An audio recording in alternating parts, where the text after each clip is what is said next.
Why Grandma's Sunday table still haunts me. Hear forks tapping plates as laughter fills a sunlit Appalachian kitchen. The warm tang of stewing tomatoes and browning country steak floats through the air. Grandparents lean in, stories swirling with the steam above chunky gravies. What made these Sunday suppers so unforgettable? Why did families cling to them? And what secrets did they carry? See hands kneading dough and wildflowers bright on crisp linens. Why did these traditions vanish, and what are we really missing without them? Let's find out. Step inside a hill house just as Sunday morning wakes up. Beyond the screen door, dew sparkles across the yard while a rooster crows in the distance. Everybody is already busy inside. Kids balance on tiptoes, reaching for the tallest kitchen chair. Elders whisper plans, voices low so the good silver can hear. There's an energy building, a kind you only feel when something special's coming and everyone has a job to do. First, you'll see Aunt Lou rubbing her thumb over the curve of every fork. A soft cloth erases all last week's fingerprints. The cutlery clinks gently as she lays it in strict rows. Grandpa is at the table, smoothing out a butter-soft linen, white and heavy, that only comes out on Sundays. Each crease is ironed flat with a pride that says, this isn't just about eating, it's about remembering. You can smell the clean cotton, still sun-warm from the line, and hear the slick sound as he pats it down. Cousin Ruth darts in with a bundle of wildflowers, Queen Anne's lace, goldenrod, and a splash of purple clover from the field edge. She arranges the bouquet in a jar, placing it smack in the center. The whole room seems brighter, touched by those colors. Little hands scatter place cards. A tradition everyone pretends is just for fun, but it secretly keeps squabbling siblings apart. There's this moment right before everything starts, when the house is quiet except for the steady hum of the oven. Pots rattle on the stove. The air is thick with the promise of bread and apples.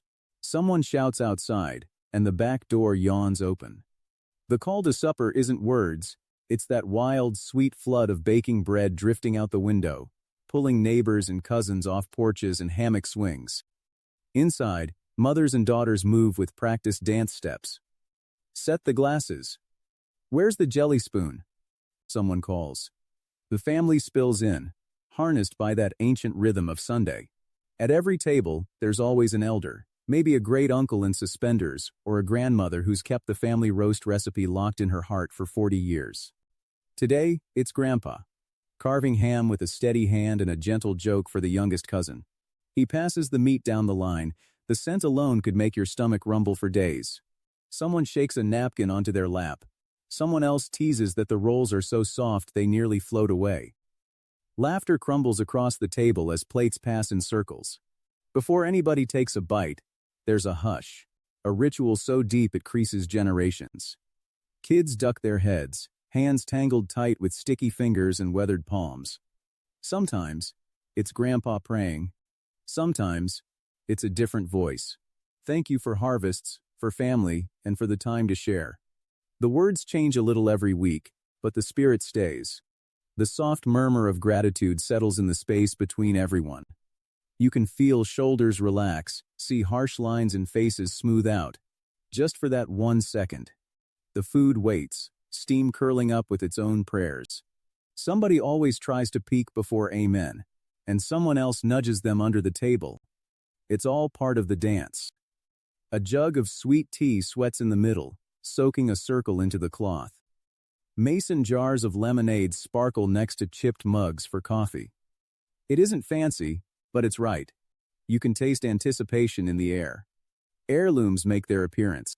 Maybe it's a green clover-shaped bowl that only sees daylight at Sunday dinners, or a chipped gravy boat from wedding china handed down 5 times. Each dish carries dozens of stories: burnt casseroles, runaway rolls, spilled gravy, the pie that disappeared before dessert officially started. You watch the old folks smile as the next generation learns how to hold the heavy plates without toppling the contents. Every person has a job. Kids fetch chairs from the porch, slightly too heavy for skinny arms but carried with pride. Cousins squabble over who gets to light the candles. Someone's always saying, "Not there. That's Aunt Fern's seat." It matters more than most things where everyone sits. Some seats are always left empty for kin who couldn't make it. their places marked by folded napkins and maybe a single wildflower. The hum of conversation rises. Someone tells a story about a fox in the henhouse last spring, and the kids' eyes go round as biscuits. Stories roll out like dough, a little taller, a little sweeter every Sunday. There are stories from the mines, the farm, from winters so cold the kitchen pipes rattled. Someone remembers Grandpa's first love, blackberry cobbler and fiddle music. You couldn't miss a Sunday if you tried, he says, a twinkle in his eye. Table manners are gently policed. Pass with your left, take with your right. Don't grab the biscuits until you've offered them to 3 folks first. That's how respect is baked in, one gesture at a time. Elders mutter soft corrections, but there's always warmth under the words. Elbows off, honey, but I love your handshake. These rituals go deeper than just chores or routines. They're an unspoken code. Even those who pretended to rebel as teens, slamming doors, rolling eyes at blessings, came home on Sundays. There's something magnetic about these rituals, and you can see how they pull everyone in. The food is the draw, but the slow rhythm of preparing and gathering is the real glue. Each step, from setting places to saying grace, creates memory. It's a formula repeated in dozens of houses every week, but it feels unique every time. The wildflowers, the smell of biscuits, the shininess of the forks, they all help everyone remember. This table is home, no matter what storms come the rest of the week. But these traditions didn't just make the meal special. They created threads between generations. Take the story of the chipped gravy boat. It was brought over from Ireland by great-great-grandma Maeve, who depended on Sunday suppers to keep the family together during tough times. Cousin Ruth once said, "It looks like any old bowl, but Grandpa told me it's held every kind of gravy and story since the day we came here." And then there are the wildflowers, picked in the same meadow where, years ago, a proposal happened under a dogwood, and every Sunday since, at least one blossom from that same field finds its way onto the table. Imagine the sounds: chairs scraping lightly on old hardwood, a kettle whistling from the stove. You'd hear layers of conversation, old-timers swapping stories about mules and moonshine, while little ones play guessing games with the salt shakers. There's always the clatter of cutlery, the chorus of giggles when someone sneaks an extra roll or tries the old switcheroo with the place cards, with Aunt Lou catching them, shaking her head but smiling. By dessert, the sun slips down, painting windows gold. Fireflies begin to blink in the yard. Folks lean back, the table strewn with crumbs, empty dishes, and the last drops of coffee. Someone always remarks, "We ought to do this every night," and everyone agrees, knowing that the rarity is what makes it magic. Even family members who've left the hills for the city remember these traditions. Aunt Fern sends postcards of pressed wildflowers from her apartment window in Cincinnati. Uncle Jesse calls at supper time from 3 states away, asking, "Y'all say the blessing yet?" No matter where they are, those rituals call them home, even if it's just in memory. These suppers weave more than just food into the day. They thread laughter, memory, and gratitude into every corner of the house. As the tablecloth is folded and dishes stacked for tomorrow's chores, you realize these rituals aren't just about the past. They're promises for the future, too. But that wasn't even the strangest part. There were still secret dishes waiting in the kitchen, Grandma's hidden recipes, and the oddest cooking tricks you'd never see anywhere else. So what was on those plates that made Sunday's supper so legendary? Stick around to see what unforgettable flavors filled those Sunday tables. So let's get closer to those plates stacked high with the kind of food nobody forgets. In the center of each table, you'd often find something golden, sizzling, and alive with a smell so rich it'd make your mouth water before you even sat down. The star of many tables? Country fried steak. Here's how it usually happened. The butcher's paper-wrapped round steak thumped onto the counter. Someone, maybe a big-handed uncle, maybe a determined grandma, laid out a hardwood board, topped the meat with wax paper, and picked up the heavy mallet. The pounding started, bam, bam, bam, until even the kids outside could hear it, and knew supper was close. After that, the steak takes a dip in whipped egg, then rolls in a plate full of seasoned flour.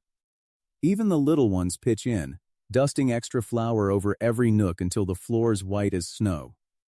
A cast iron skillet waits, hotter than July. That first slap of breaded beef into the pan causes a sharp sizzle, hot grease leaping and popping. The crust turns crispy, just a shade browner than golden. You can smell the mix of fat, flour, and fresh cracked black pepper. Grandma would call, "Listen for the crackle, not the burn." That's how you know it's ready. But what really made the meal was the gravy. After the steak left the pan, you'd save every scrap of browned bits and pour in a fistful of flour. Someone would stir and stir, scraping the pan hard. When it turned the color of toasted wheat, milk or water splashed in. Brave souls might even include a spoonful of bacon grease. The kitchen filled with a nutty, mouth-watering smell. Everyone knew that was the best part. The gravy thickened as it bubbled, seasoned with salt, pepper, and sometimes a secret pinch of cayenne. When ladled on steak or hot biscuits, it felt like a hug you could eat. It wasn't always steak, though. Sometimes a big roast took center stage. That was a true labor of love. Early in the morning, maybe right after chores were done, a hefty cut of beef or pork would go in a battered roasting pan. Potatoes, onions, and fat carrots tumbled alongside, dusted with a pinch of whatever spices were handy. Some folks tucked sprigs of rosemary or handfuls of sage under the meat, and the scent would drift from oven to yard. If a wood-fired stove was running, you'd have to peer into the fire and listen to its every quirk, add a log when flames died, shut the flue when it ran too hot. Cooking was really all about patience and knowing your stove like you know a stubborn old friend. There's a magic in the way smoky flavors soaked right into the roast, giving the meat a rich depth most ovens now can't repeat. Let me paint you a picture. It's a cold Sunday afternoon, and everyone's gathered in the parlor. You can hear the gentle roar of the stove and the occasional crack of wood. The air's thick with warmth and the mixed smells of dinner blending together. You might even hear Uncle Joe ask, "Who's gonna get the end piece?" Because everyone knows that's the juiciest bite. And Grandma, with her apron dusted in flour, just grins and says, "We'll see who's first to the table." And let's not forget classic casseroles. Take a chicken and rice casserole, leftover boiled chicken from the week's bone broth, a mountain of fluffy white rice, home-canned green beans, and thick blobs of creamy sauce. Everything would get piled high into a glass baking dish, topped with a snowy blanket of breadcrumbs or maybe crumbled crackers. When it hit the oven, smells layered together until you couldn't tell where chicken stopped and green beans started. Sometimes, sharp cheddar was tossed over the top, broiling into a bubbling golden armor that protected all the goodness beneath. Or maybe it was tuna noodle casserole on a Friday. You'd see fingers swiping the leftover creamy sauce from the mixing bowl. Somebody always stole a spoonful of crispy onion topping before it made it to the table, hoping nobody noticed.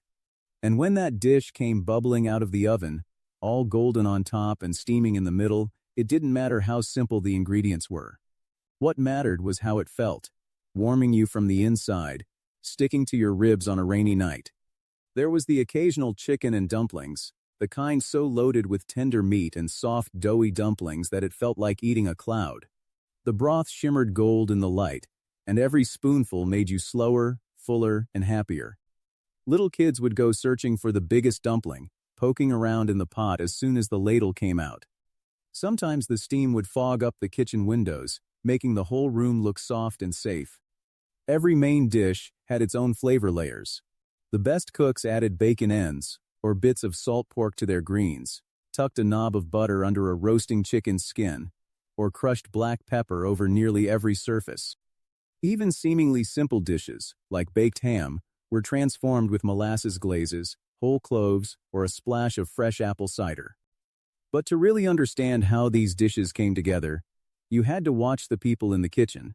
The back and forth, the banter, the little teaching moments. Watch. See how the gravy pulls on the spoon? That's how you know it's thick enough. Or, if you can smell the sage from the yard, it means the oven's doing its job. Cooking wasn't just a solo project, it was a team sport. Every hand helping, learning, arguing about whose way was best. And all of it was watched over closely, not with timers or recipes, but with memory. Older folks could touch, sniff, or poke, and know just by feel. That crust needs another 2 minutes. Turn the roast now, or you'll lose the juices. You'd see them hover over the stove, whispering little instructions to themselves, sometimes even talking to the food. Behave now, don't you burn. It wasn't just about what was on the table, but how you got there. The tools mattered. Heavy cast iron skillets passed down for generations. Wooden spoons dark with years of stirring. Bread pans warped on the sides but still kicking out the softest loaves in the county. Some stoves still used wood or coal, tending fires that needed just the right wind and patience. Modern kitchens can't really match that flavor. Some foods, like a proper pot roast or baked beans, just won't taste the same unless you've nursed a stove through 3 chimney smokes and 2 log changes. And right before serving, everything was carved and then passed down the line. Elders first. Kids waiting so long they nearly exploded with impatience. Each plate was a work of art. Sliced steak beneath lakes of gravy, pink ham stained with mustard, dumplings nestled under chicken like soft clouds tucking in for the night. There was always too much, because Sunday meant leftovers, and leftovers meant comfort in the days ahead. But here's what's really wild. Some Sunday supper dishes have all but vanished. There were secret recipes, like rabbit stew with wild thyme, or squirrel braised with fried onions. Dishes people made to stretch thin rations into feasts. You almost never see those anymore, not even at the fanciest southern restaurants. Why'd they fade away? What do we lose by letting those flavors disappear? And that's just the main course.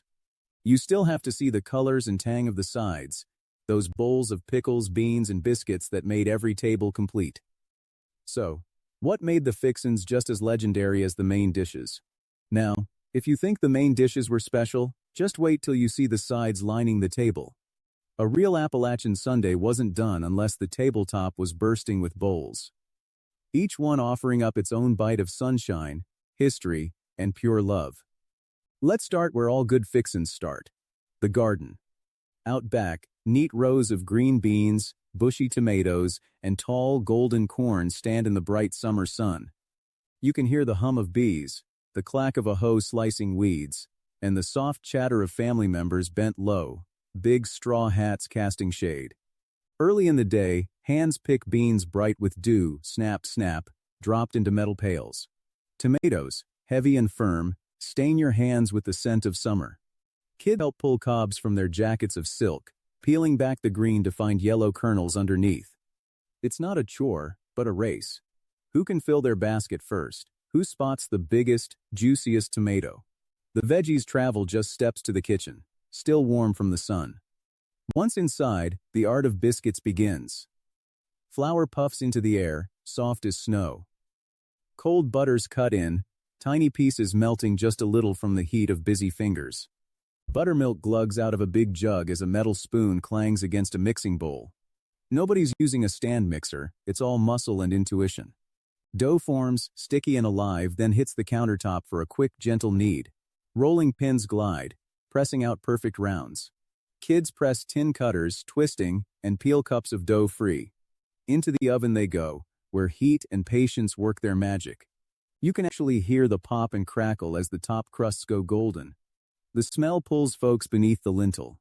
When a batch comes out, there's a sound, a sigh of hot air, the soft pop as someone tears one open.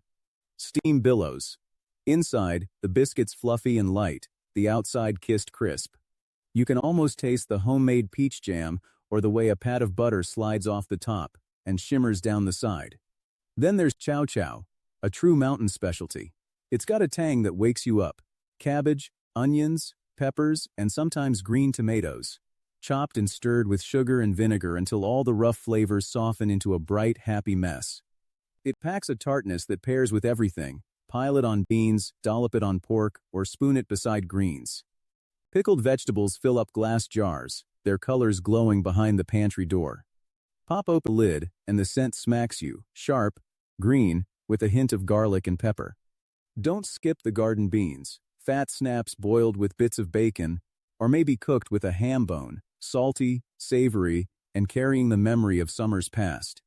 Sliced tomatoes, red as a cardinal, sit atop platters dusted with salt, fresh pepper, and a quick dash of vinegar for twang.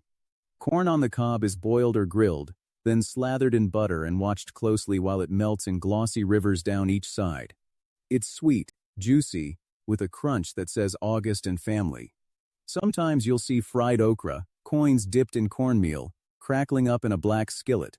There's a chorus of crunch, crunch at every bite.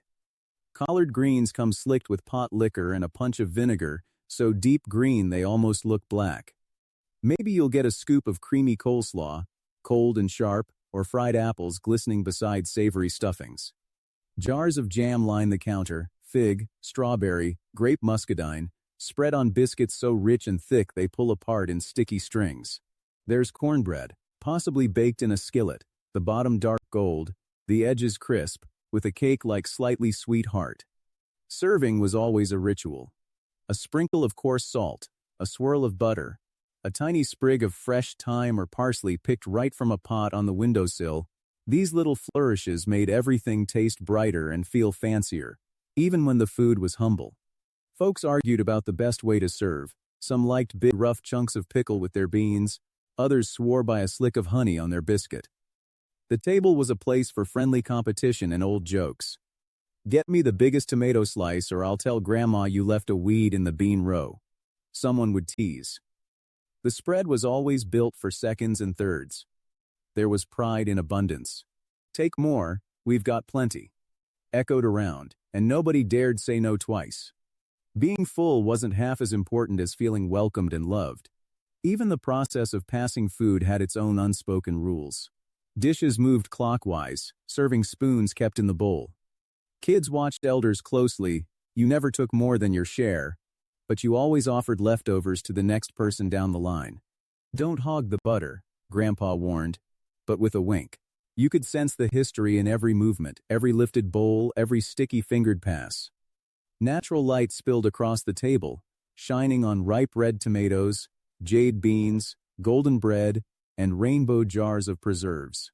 It wasn't just a meal, it was a patchwork quilt of the whole week's work and care. But it's not just about what was served, it's about the memories stitched together around those sides. Aunt Mabel's famous sweet pickles always got their own special spot by the centerpiece, a blue mason jar packed so full, you'd need real muscle to pry the lid open. You'd hear her laugh ring out, "Don't you drop that jar." Took me all of July to put those up. Folks would line up for a spoonful, savoring the crunch and sour sweet flavor, a taste that seemed to make everyone smile just a little wider. And there were secret recipes too, guarded like family jewels. Cousin Leela's skillet cornbread had whispers of honey and a mysterious hint of smoke. No one could figure it out. She'd just wink, serving it piping hot with a pat of butter that melted into every crumb. People swore they could eat half a pan all by themselves, but there was always enough to share. Even if it meant someone sneaking a second piece when they thought no one was looking. If you looked close, you'd see hands reaching not just for food, but for each other. Someone squeezed little Mary's shoulder as she wrangled a wiggly ear of corn. Grandpa might nudge a plate of okra closer to anyone looking a bit shy. Each dish felt like a tiny story, one that started in the garden, journeyed through a hot kitchen, and landed right in the middle of laughter and sunlight. Even the smallest sides were unforgettable. Remember the first bite of garden peas, oh so sweet, popping in your mouth like green candy? Or the creamy spread of pimento cheese on crackers passed around while the main dishes finished cooking? Those tiny, simple moments were as rich as anything pulled from the oven. As the meal wound down, you'd hear the gentle clatter of forks, the low murmur of satisfied sighs. Someone, always the same uncle, would lean back, pat his stomach, and say, "Now that's what I call real eating." And even as folks lingered, eyeing the jars of jam or snagging one last biscuit, you knew the table had done its job, not just feeding everyone, but weaving together another memory, another chapter. And if you're wondering what sweet surprises might follow, just wait. Because the grand finale is one folks talked about all year long, and some desserts were so good, they became legends. So, what happened to those treasures?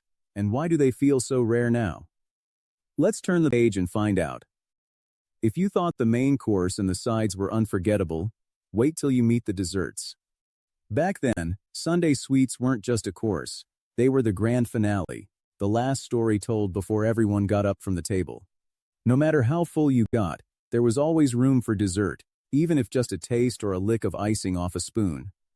Let's start with the showstoppers, cakes and pies that seemed to float into the room on warm clouds of cinnamon and sugar. Grandma's apple pie was a legend of its own. The crust? It flaked into shatters with each forkful, and folks fought over who'd get the first slice from the still warm pan. Inside, apple slices glistened with syrup and spice. Spice cake, heavy with molasses, cloves, and dark raisins, sometimes took center stage. And there'd always be a glaze, dripped down the side and shining in the lamplight, that everyone hoped would hide the missing sliver a sneaky cousin swiped early. But not everything was baked. The brightest, wobbliest treasures came out of glass bowls and jiggled on the walk from kitchen to table. Jell-O molds sparkled crimson and lime, often crowded with fruit, nuts, or even marshmallows. The giggles started as soon as the serving spoon hit. Who knew a dessert could wiggle as much as a kid's loose tooth? Sometimes, out came trays of drop cookies studded with oats, dried cherries, or chocolate chips. Each one slightly different because nobody measured exactly the same. Cobblers, fruit bubbling up through imperfect biscuit crusts, always drew a crowd. Get some before it cools. Folks warned, as ice cream soft enough to puddle at the edges was scooped over the top. And there was homemade ice cream. Early in the day, someone would drag the old hand crank machine onto the porch. Rock salt rattled around as the youngest kids argued over who would turn the crank and who'd get the first taste. Frozen cream snapped and crackled as it set, hidden around chunks of fresh strawberries or wild blackberries. The first bowl tasted of summer, and the thrill of patience rewarded. Story after story got passed around with these sweets. Handwritten recipe cards, some so old the corners were fuzzy with flour, told of borrowed cups of sugar, neighbors helping neighbors, and ingredients now hard to find. Grandmothers let kids dip a finger in the batter, whispering, "Best not tell your grandpa or he'll want a turn." Sometimes desserts were all about simplicity. A crisp apple right off the tree, dusted with a little cinnamon, served in a chipped blue bowl. Or maybe just hot sticky syrup poured over biscuits, making an accidental treat that disappearing cousins remembered years later. Poverty had a way of making best sweets from the smallest pantry. Other times, you'd see recipes you just don't hear about anymore. Transparent pie, a clear, custardy thing with only a few ingredients, was a holiday secret. Vinegar pie, chess pie, and mincemeat tarts made appearances, with flavors bright, tangy, or deep with spiced fruit. Fruitcake, heavy as a brick but full of stories, got pulled out secretly from a tin box in the weeks after Christmas. Whole rituals grew around dessert. Kids raced to clear dishes, knowing whoever helped got the beater to lick or the last drop of jam. Now, save room for the Jell-O, Aunt Gertie would tease, even if she knew nobody really liked the green one. Still, it was tradition. Every kid poked at it, and every grown-up praised it, if only for the memory. There were moments when secrets slipped out over dessert. How come your pound cake always rises higher? Do you hide nutmeg under the pan? Recipes passed down like magic spells, but always with a wink, never the whole truth, because some secrets were sweeter when kept. The flavors tied together more than just the meal. That last bite meant family hugs, stories retold, the gentle touch of a flour-dusted hand, and laughter echoing long after plates were cleared. Dessert wasn't just about eating, it was about closing the week with a little joy, everyone's heart lighter as they headed for home. But let's dig deeper into what these desserts really meant. Picture the steam curling up from a bowl of peach cobbler, the soft golden crust breaking open as a spoon slips through. Or the crunch of a pecan pie, rich and sticky, each nut glistening in the afternoon sun filtering through the window. Sometimes, you'd hear old-timers debate whether the pie was best with a scoop of melting ice cream or a dollop of freshly whipped cream, the kind only Grandma had the patience to whip by hand, using a wire whisk and more than a little elbow grease. You could always tell when a dessert was a hit. People would keep sneaking back to the kitchen, hoping no one noticed as they quietly slid a fork across the pan. "You make that again, you hear?" Uncle Joe would say, mouth still full, his eyes bright with memories of Sundays past. Then there's the soundscape of dessert in the making, the rhythmic thump of a rolling pin on dough, the tinny scrape of beaters in a metal bowl, the sharp snap as brittle toffee breaks. And the kitchen was never quiet, there were stories everywhere. Remember when Mom dropped the lemon meringue on the floor and we all ate it anyway? Someone would ask, and the room erupted in laughter, the story as sticky as the pie itself. Some of the best sweets didn't even need cooking. A bowl of ripe figs, split open and glistening, or wild strawberries, barely bigger than your thumbnail, sprinkled with sugar and cream. These weren't just treats, they were treasures, plucked straight from the earth, carrying the taste of place and season. Desserts marked milestones too. Pound cake at christenings, jam bars at picnics, chocolate layer cake for birthdays with candles that smelled faintly of wax and wishes. Sometimes, after weddings, there'd be leftover fruitcake to nibble with cold coffee. Each slice a tiny reminder of the day's joy. And let's talk about the pride baked into every treat. There was a time when you'd see your mother or aunt or grandpa fussing over perfect latticework on a pie, or smoothing down the caramel on a German chocolate cake, delighting in the simple triumph of making something by hand. Someday you'll pass this recipe down too, they'd say, and it wasn't just about the food, but about keeping a story alive. But here's what tugs at you. These desserts started to disappear. As boxed mixes and supermarket sweets showed up, the old ways faded. Fewer folks kept recipe cards. The Jell-O molds and churns ended up in attic boxes, maybe forgotten under piles of old, brittle cookbooks. So why did these sweet endings vanish, and can any of their magic return to modern tables? If you look closer, though, you'll see a deeper story. It's not only about the loss of recipes, but the change in how families come together. So, what really caused these Sunday traditions to fade, and is it still possible to bring them back? That's just what we'll explore next, as we dig into how shifting times reshape the way we gather and eat together. Let's pause and think. Why did these Sunday suppers fade out of daily life? It wasn't just new technology or different foods. Life sped up in a way nobody could predict. One by one, traditions that tied families together started to unravel. You could see it starting slowly.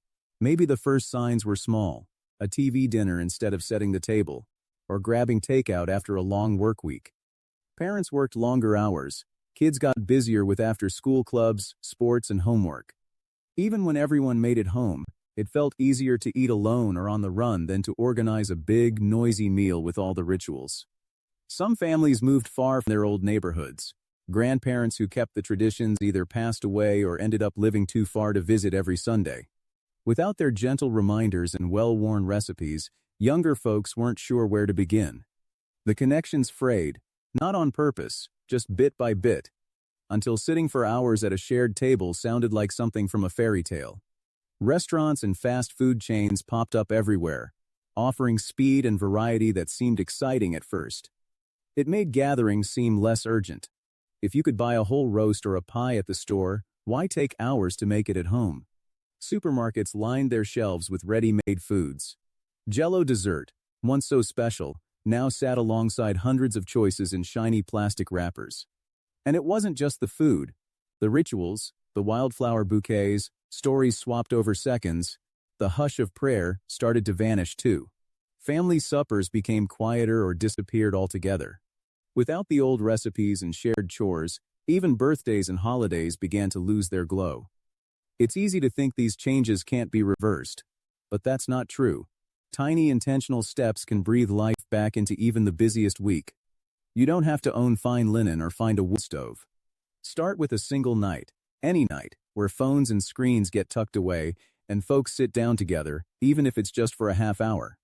Bring out a mix-match tablecloth or a favorite mug. Share a homemade dish, even if it's from a boxed mix. The details don't need to be fancy. It's the act of coming together that brings out the magic. If you still have old recipe cards lurking in a drawer, pull one out and try to make it. Don't worry if it's not perfect. Laugh together as you mess up the biscuits, or scramble to save a gravy that wants to clump. Take pictures. Retell the stories you remember, even if you're not sure you're getting them right. Kids learn by seeing, doing, and, most of all, by listening. Invite family or friends to pitch in. Let the little ones set the table, even if it's crooked as a mountain path. Ask your elders about their favorite dishes, and watch their faces light up as they share secrets from kitchens long gone. If you're alone, call someone up and swap family food memories. The distance shrinks when voices fill the air with shared nostalgia. The point isn't to copy the past, but to keep its best pieces alive. Try adding just one special touch, a blessing before eating, a silly story, or a toast to good company. Maybe bring out an old serving dish, or hang up a family photo in the dining room. Every act of intention, no matter how small, builds new memories on top of the old. These meals made time slow down. Around those tables, people could be heard and held. It was a reminder that no matter the worries of the week, there'd always be a place for you. That feeling doesn't have to stay in the past. If you've been craving more connection, maybe what you're missing isn't just the food, but the rituals and stories tied to it. Try reviving even one tradition this week. Make Sunday pancakes, swap stories over soup, or gather everyone for homemade dessert. If you do, I hope you'll share what happens. Drop your stories and recipes in the comments below. Because here's the heart of it all. Every meal shared is a chance to weave family closer, to create something lasting. The world keeps changing, but the table can always be a place to come home. Will Sunday suppers ever really disappear? Or can we write the next chapter together, one plate, one laugh, one story at a time?